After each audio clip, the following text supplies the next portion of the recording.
नमस्कार कक्षा 10। आज हम आपकी हिंदी की पाठ्य पुस्तिका में अलंकारों के बारे में पढ़ेंगे।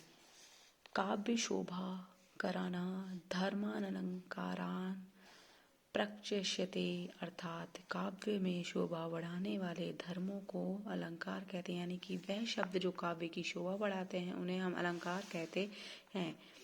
कुछ विद्वानों के अनुसार अलंक्रियते यनेन इति अलंकार, अर्थात जो काव्य को अलंकृत करे वह अलंकार है। यानी कि जो काव्य की शोभा है उसे हम अलंकार कहेंगे।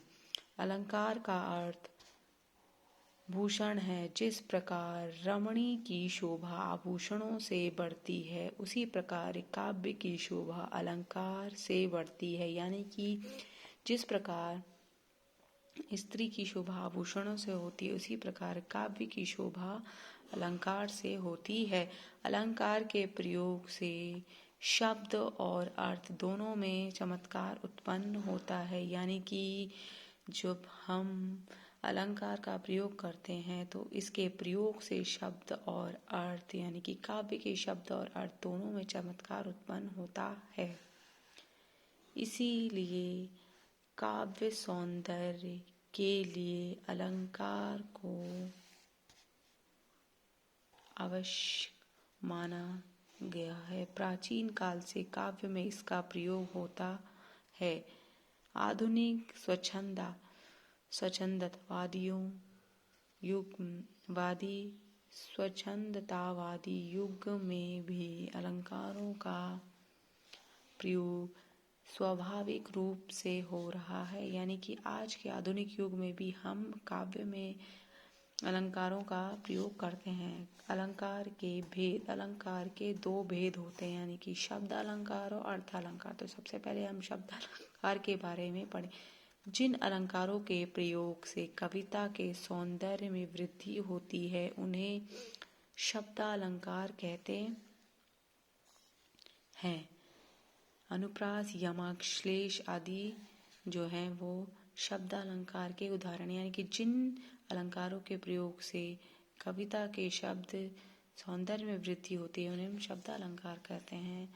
अब जानेंगे अर्थालंकार के बारे में। कविता में निहित अर्थ के सौंदर्य में वृद्धि करने वाले अलंकारों को अर्थालंकार कहते हैं। इसमें उपमा, उत्प्रेक्षा, रूपक, संदेह, प्रतीप, भ्रांतिमान, यतिशोक्ति आदि जो हैं वो आपके अर्थालंकार के उदाहरण हैं। सबसे पहले अर्थालंकार यानी कि जहाँ शब्द के अर्थ में चमत्कार उत्पन्न हो वह अर्थालंकार होता है।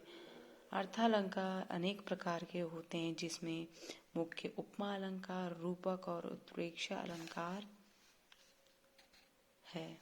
तो सबसे पहले हम उपमा अलंकार के बारे में पढ़ेंगे कि जहाँ पर किसी वस्तु या व्यक्ति की उपमेय यानी कि किसी अन्य व्यक्ति या वस्तु से उपमान किसी समान गुण, धर्म आदि के आधार पर समानता बताई जाए वहाँ उपमा अलंकार। यानी कि किसी व्यक्ति की तुलना किसी व्यक्ति की समान गुण, धर्म के आदि के आधार पर की जाए तो उसे हम उपमा अलंकार कहते हैं। उपमा अलंकार के 4 अंग होते हैं: उपमेय, उपमान, समान, धर्म और वचन शब्द हैं। उदाहरण के लिए मुख, मयंक, समान, मंजू, मनोहर। स्पष्टीकरण देते हुए यहाँ पे यानी कि जो मुख की तुलना है वो सुंदर चंद्रमा से की गई है। यानी कि अतः यह जो है वह हमारा उपमा अलंकार है। यहाँ पे कुछ अन्य उदाहरण भी दे रखे हैं जैसे अनुलेपन सा मधुर स्पर्श था, मुख मयंक समंजू मनोहर, पीपल पात सरसमन डोले। ये जो है आपके ये उपमा अलंकार के उदाहरण हैं। अब हम पढ़ेंगे रूपक अलंकार। जहाँ उपमेय पर उपमान का भेद रहित आरोप किया जाता है, अर्थात जहाँ उपमेय और उपमान में कोई भिन्नता प्रदर्शित नहीं की जाती है वहाँ रूपक अलंकार होता है। उदाहरण के लिए चरण कमल बंदो हरि राई, जो यहाँ पे है चरण यानी कि उपमेय पर कमल उपमान का भेद रहित आरोप हुआ है, अतः यहाँ जो है वो रूपक अलंकार है। कुछ उदाहरण, मुनिपद कमल बंदी बंदो भ्रातः, भज मन चरण कमल अनि अविनाशी, अपने अनल विषक से आकाश जगमगा दे। ये जो है आपके कि रूपक अलंकार के उदाहरण हैं। अब हम उत्प्रेक्षा अलंकार के बारे में पढ़ेंगे।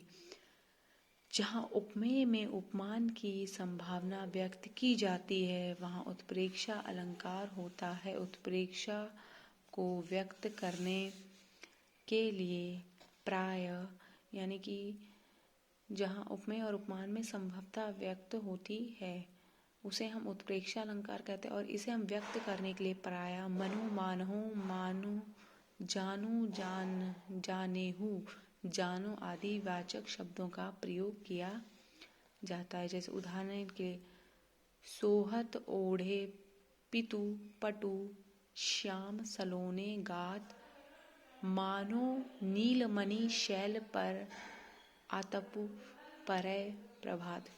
यानी कि उपरोक्त उदाहरण में श्री कृष्ण के श्याम शरीर यानी कि नीले शरीर उपमेय पर नीलमणि के पर्वत यानी उपमान की तथा